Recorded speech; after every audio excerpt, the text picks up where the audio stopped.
Bydlení v blízkosti Prahy, dostatek prostoru.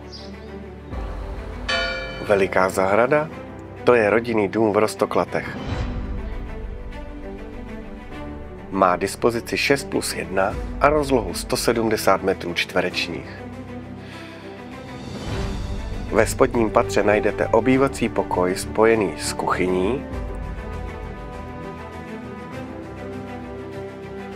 dále koupelnu se sprchovým koutem a naproti přes chodbu samostatnou toaletu.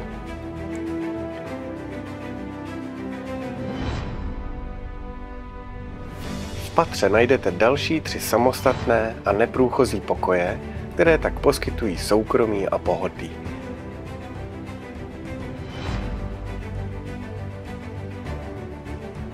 A je zde ještě další koupelna s rohovou vanou.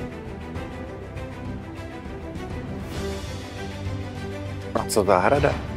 Ta má úctyhodných 1126 metrů čtverečních. Dům je vhodný pro ty, kteří si chtějí bydlení přizpůsobit podle vlastního vkusu a životnímu stylu. Díky své velikosti je vhodný i jako dvougenerační bydlení.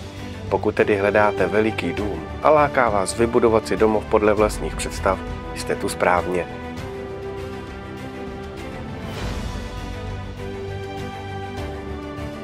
Roztoklaty jsou aktivní obcí nedaleko Českého Brodu s opravdu dobrou dostupností do Prahy.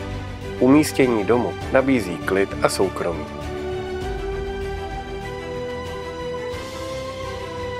Přijďte se přesvědčit, že Roztoklaty jsou krásné místo k žití.